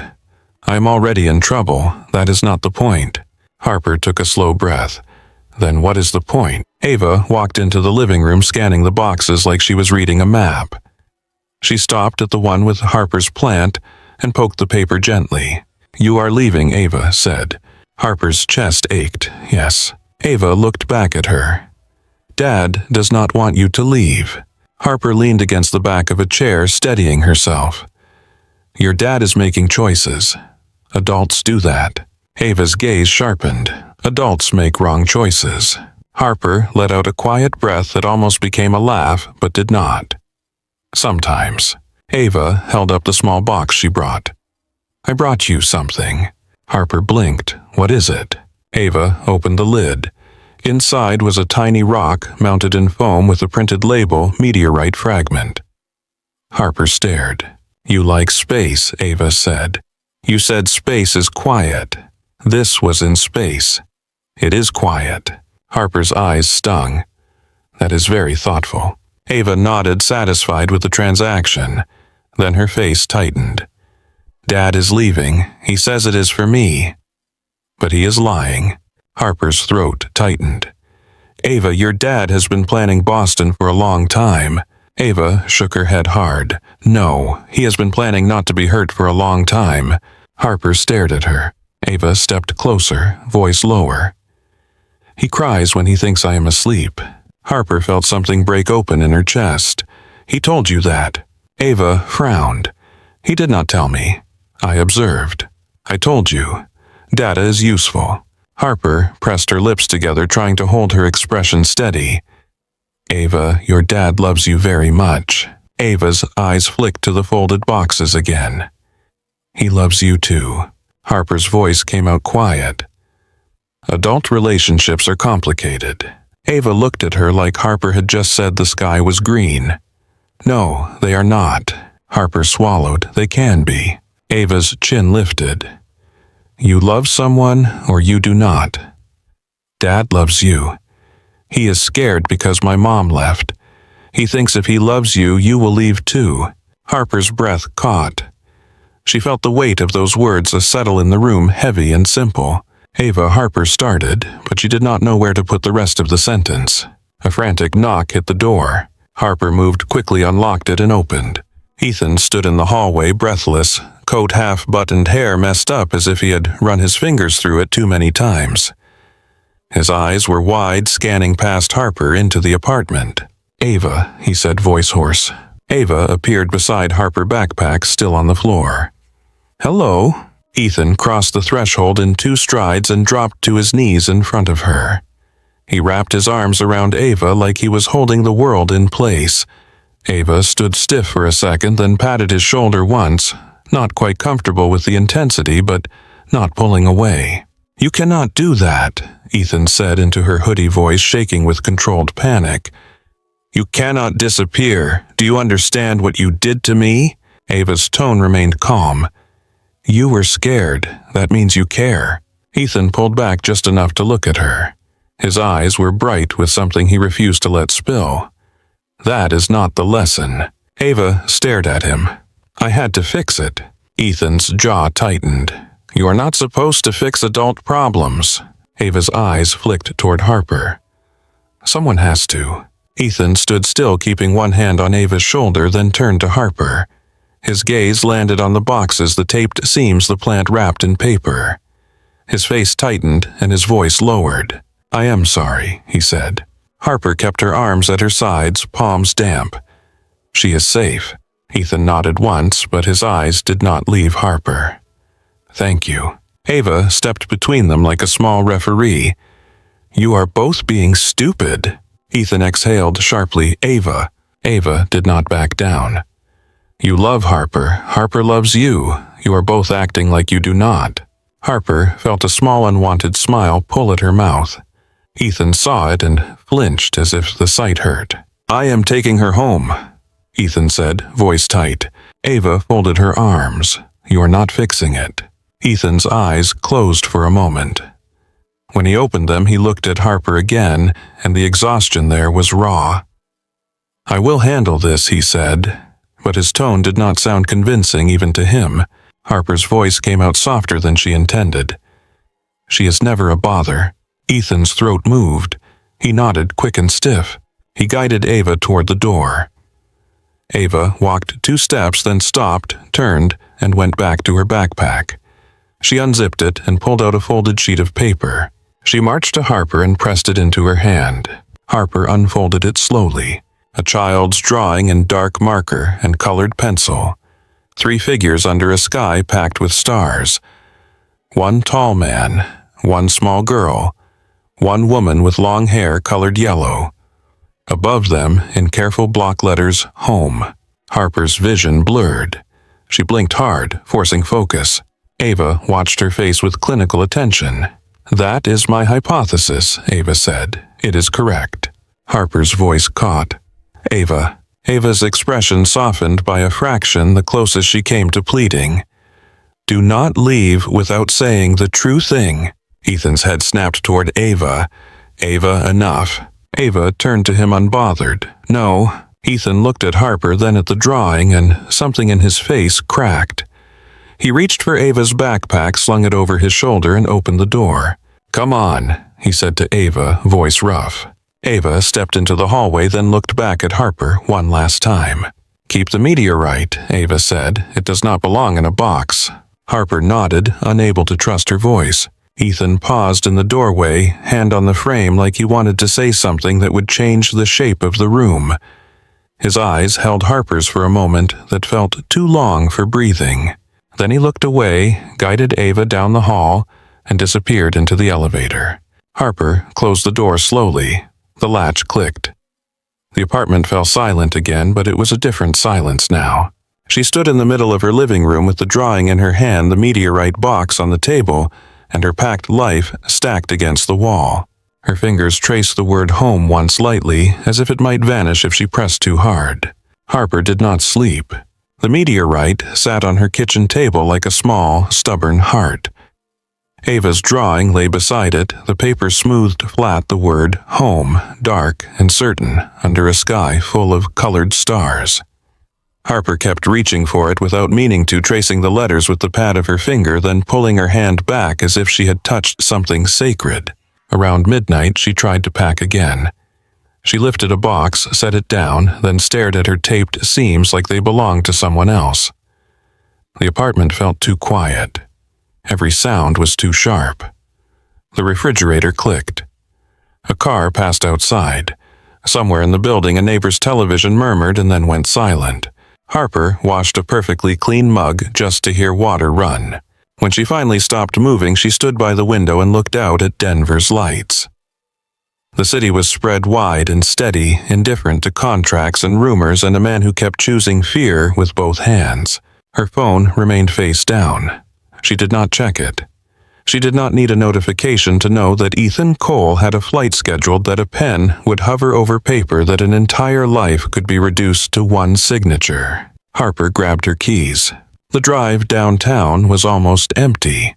Streetlights slid across her windshield in slow repeating patterns. Snow sat in the corners of sidewalks like forgotten sugar. She kept her hands at 10 and 2, as if the only way to stay calm was to behave like a driving instructor was watching. Cole and Whitmore's tower rose ahead, the top floors lit in squares, a few windows still awake. The lobby doors opened with a soft whoosh. The night guard looked up from his desk, surprised. "Miss Lane," he said. Harper gave him a small nod. "I need to see Ethan." The guard hesitated. His eyes flicked to her hands, to her face, to the empty lobby behind her. "It is late." "I know," Harper said. "He is still here." The guard held her gaze, then stood and pressed a button. "Go ahead." The elevator ride felt too long. Harper watched the numbers climb her reflection faint in the metal doors. She looked steady. She did not feel steady. When the elevator opened on the executive floor, the hallway was dim, lit by low wall sconces. Harper's heels sounded loud on the carpet. At the far end, light spilled from beneath Ethan's office door, a thin, bright line across the floor. She stopped a few feet away. For a moment, she could hear nothing. Then, faintly, the sound she remembered from the first night. Paper shifting. A pen set down, a breath. Harper lifted her hand. It hovered. She almost laughed at the repetition, at the way her body had learned this posture, palm, suspended, heart demanding a decision. She knocked once. A chair scraped. Footsteps approached. Ethan's voice came through the door, quieter than she expected. "Come in." Harper turned the handle and stepped inside. Ethan stood behind his desk, sleeves rolled up, suit jacket draped over the chair. The office looked like it had been lived in for days. A coffee cup, a stack of printed reports, Ava's framed photo near the monitor, her face turned up toward a ceiling of stars. On the desk, centered like an accusation, was the Boston transfer agreement. Ethan's pen lay beside it. His eyes widened when he saw Harper. Surprise first, then something careful held tight. "Harper," he said, as if saying her name could keep the room from shifting. Harper did not take off her coat. She did not sit. She walked to the edge of the desk close enough to see the bold heading and the empty signature line beneath Ethan's name. "Do not sign it," she said. Ethan's mouth tightened. "What are you doing here?" Harper's throat worked around a lump. "I could not let you leave without saying the true thing." Ethan's gaze flicked down to the document, then back to her face. "This is not a good idea." Harper let out a breath that sounded more like a laugh than she intended. "That is your favorite sentence." Ethan's eyes narrowed. "Harper." She stepped closer, hands curling at her sides. "I love you." The words landed clean. No decoration, no safety net. Ethan went still. The air in the office felt thicker, warmer, as if the building had shut out the rest of the world for them. Harper kept going before fear could steal her voice. "I have loved you since the day you walked into my office and laughed like you forgot you were supposed to be untouchable. I love the way you listen to Ava, like her words are worth more than your schedule. I love the way you pretend you are made of steel when you are really made of worry and tenderness and stubborn hope." Ethan's throat moved. He stared at her like he was watching a door open to a room he had kept locked for years. "You do not know what you are saying," he said, but his voice was soft, and it did not sound like disbelief. It sounded like fear. Harper's eyes stung. "I know exactly what I am saying." Ethan took one slow step out from behind the desk. "Harper, this move is for Ava. Boston is stability. It is resources. It is structure. You do not understand what it costs her when things change." Harper nodded once. "I do understand. I saw it in her face when she talked about rappers being too loud. I saw it when she told you people leave when they take too long. I understand her need for a world that makes sense." Ethan's jaw tightened. "Then you understand why I have to do this." Harper's voice lowered. "No, I understand why you want to do this." Ethan's eyes flashed. "What is that supposed to mean?" "It means you are trying to outrun a wound," Harper said. "You think if you keep everything planned, everything structured, nothing can hurt Ava again, and nothing can hurt you." Ethan's breath caught. His hands flexed once, then clenched. Harper's voice softened. "Boston will not fix what scares you. It will only move the fear to a different time zone." Ethan's mouth twitched a ghost of a smile that could not quite survive. "You drove here to insult my coping skills." Harper swallowed. "I drove here because Ava came to my apartment today." Ethan's face changed instantly. "What did she say?" Harper's eyes filled, but she did not let tears fall. "She said you cry when you think she is asleep. She said you love me. She said you are scared because her mother left." Ethan's eyes went dark. His voice came out rough. "She should not be carrying that." "She is not carrying it," Harper said. "She is naming it, like she names everything." Harper reached into her bag and pulled out the folded drawing. She held it out between them. Ethan stared at it. His face tightened at the word home, at the 3 figures under a sky of stars. For a moment, he looked like he could not breathe. Harper's voice shook despite her effort. "She gave me this. She told me not to leave without saying the true thing. So I am here. This is the true thing." Ethan took the paper carefully like it might tear if he held it wrong. His fingers trembled. He looked down at Ava's block letters, then up at Harper. "You cannot do this," he said, but there was no force behind it now. Harper stepped closer, close enough to see the faint red at the rim of his eyes. "I am not asking you to choose me over Ava. I am asking you to stop choosing fear over both of us." Ethan's jaw worked. His gaze flicked to the contract on the desk. "If I stay, the board will come for me." Harper's voice went quiet. "Is that what this is really about?" Ethan did not answer. Harper held his gaze. "Ethan, look at me." He did. Harper took a breath that felt like swallowing glass. "If Boston is truly what you want, then sign it. I will walk away and I will not come back. I will not call. I will not wait in hallways. I will not keep pretending I can live on scraps." Ethan's eyes widened. "Harper, do not do that. Do not do what she whispered. Tell the truth." Ethan looked like he might reach for her, then stopped himself, hands hovering in the air between them like he did not trust them. Then he exhaled long and tired, and the words finally came out without armor. "Grant set it up," Ethan said. Harper went still. "What?" Ethan's gaze flicked toward the glass wall of his office, toward the city beyond it. Boston. The chair. The timing. He orchestrated it. He has been pushing it forward harder than anyone, making it look like a rescue plan for Ava, making it look like the only responsible path. Harper's stomach turned cold. Why? Ethan's mouth tightened. Because if I am gone, he has room. He has control. He can reshape the company without me getting in the way. Harper's voice barely worked. And you were going to sign anyway. Ethan's eyes closed for a moment. When they opened, he looked stripped down to the man underneath. I thought it was the safest option. I thought if I left, Ava would have a fresh start, and I would stop fighting the board every day. Harper shook her head slowly. That is not safety. That is surrender. Ethan stared at the drawing in his hands, then at Harper. I did not know how to protect her and still want something for myself. Harper stepped closer until she was right in front of him. She lifted her hand and touched his chest lightly, just once feeling the steady beat beneath his shirt. You do not have to stop wanting, she said. You just have to stop running.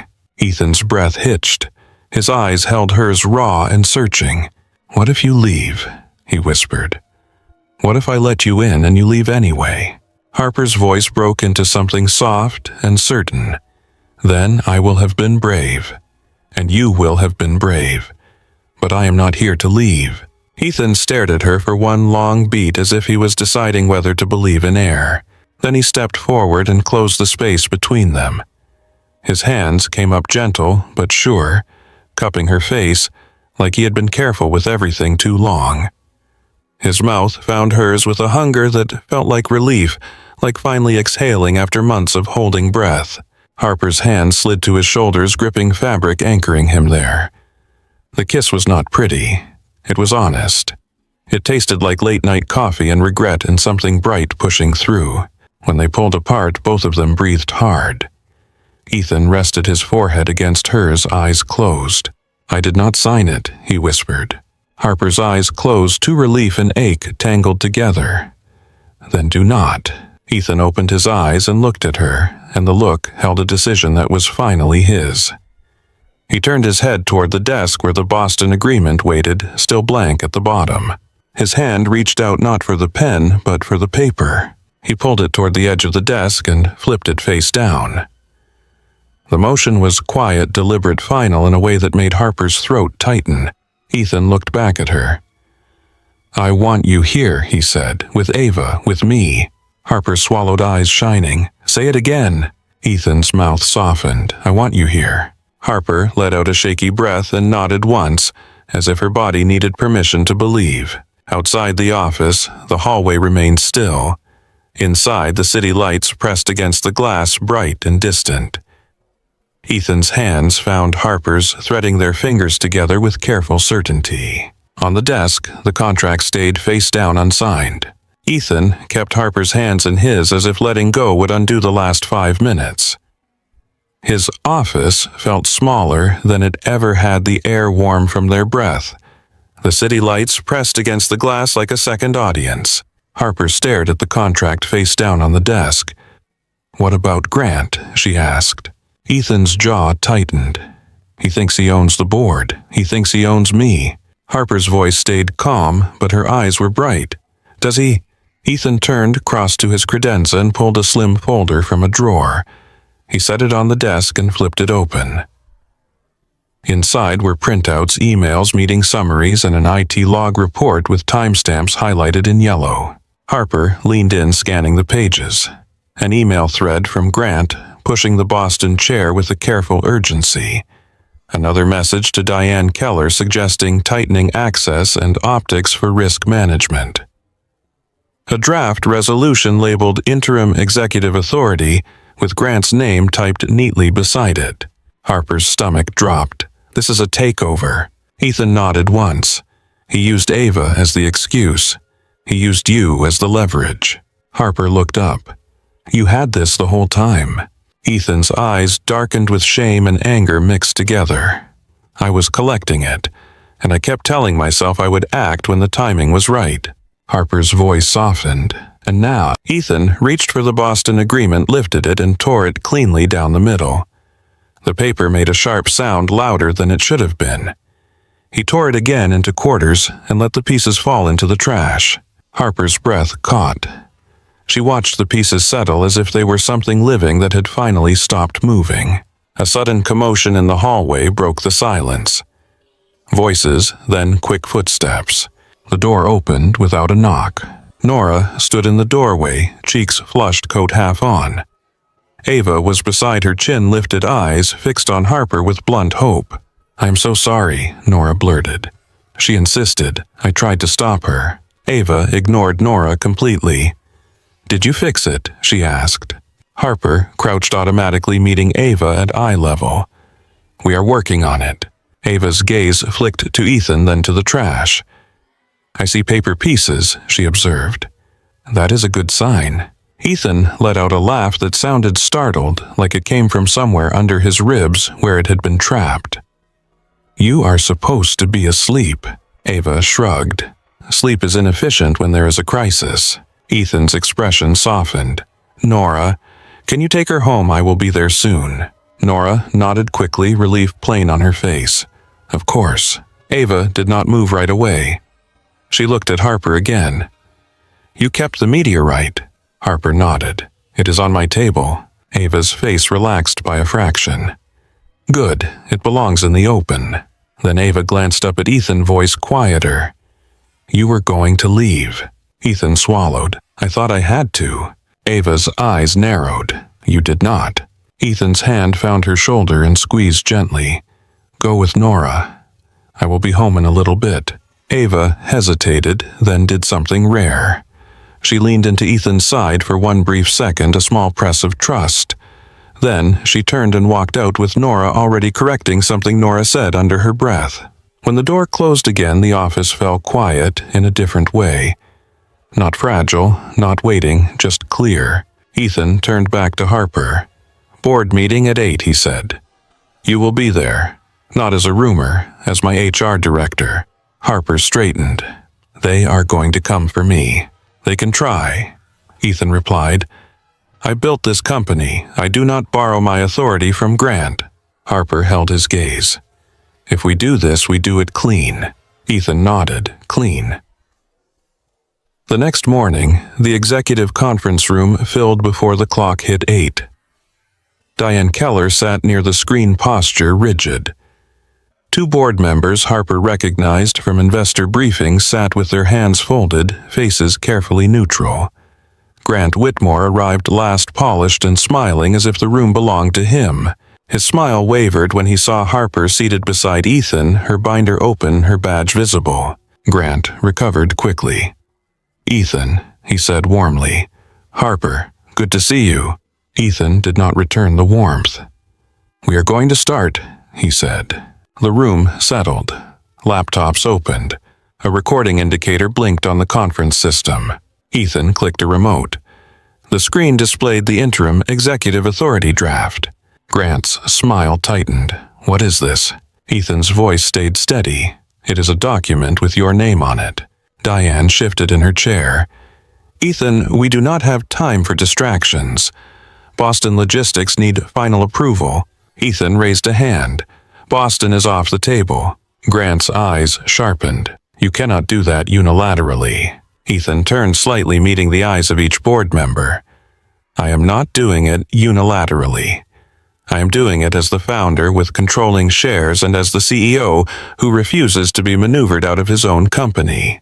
Grant's smile broke for a second, revealing something colder beneath. This is emotional. Ava needs stability. Ethan's jaw flexed. Do not use my daughter's name in your argument. Harper kept her posture calm. She slid a packet across the table, one copy to each board member. Email threads, IT logs, the access reduction records. A timeline of rumor escalation that lined up with Grant's communications. The room grew still as pages turned. One board member, a man with silver hair and tired eyes, looked up first. This shows you requested credential changes under liaison access, he said to Diane. Diane's face drained. Grant advised me on risk mitigation. Ethan's gaze did not leave Grant. He advised you to sideline my HR director and undermine internal accountability so he could pressure me into leaving. Grant gave a soft laugh that did not hold humor.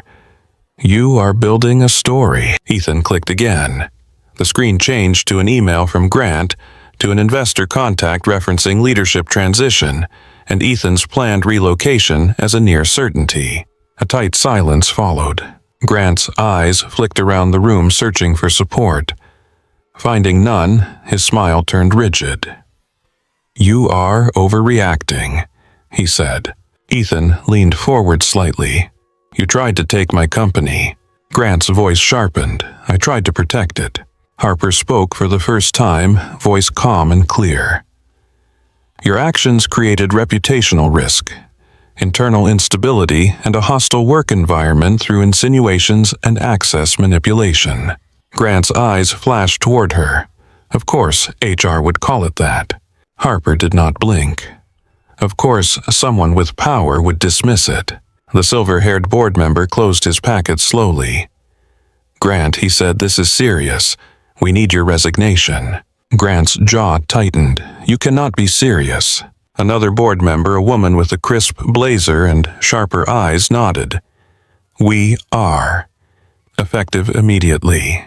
Grant looked at Ethan one last time, anger and disbelief battling on his face. You are choosing chaos, he hissed. Ethan's voice stayed low. I am choosing truth.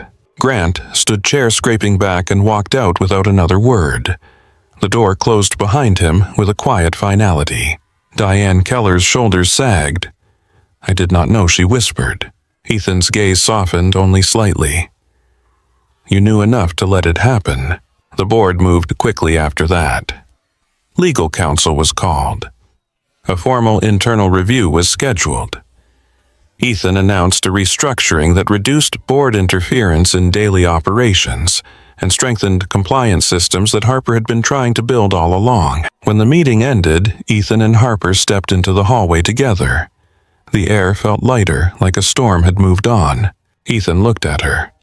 Are you still leaving for Summit Ridge? Harper held his gaze. Not if I can do my job here with dignity. Ethan nodded once. You can.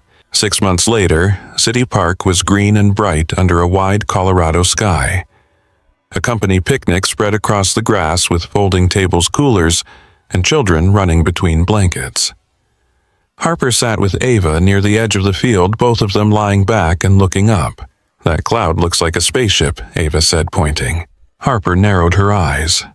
I see it, and that one looks like a helmet. Ava nodded seriously. A helmet is important. Space is dangerous. Footsteps approached. Ethan lowered himself onto the grass beside them with 3 drinks in his hands. He handed Harper one, then Ava, careful to keep the straw wrapper from crinkling too loudly. What are my favorite girls doing? He asked.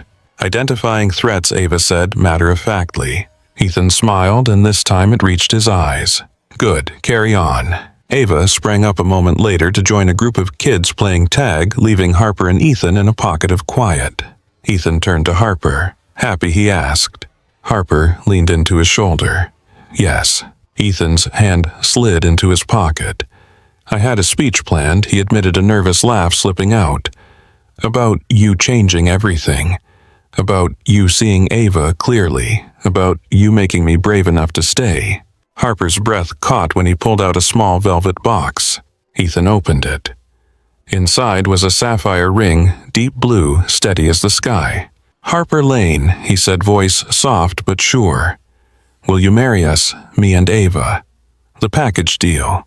Harper's eyes filled.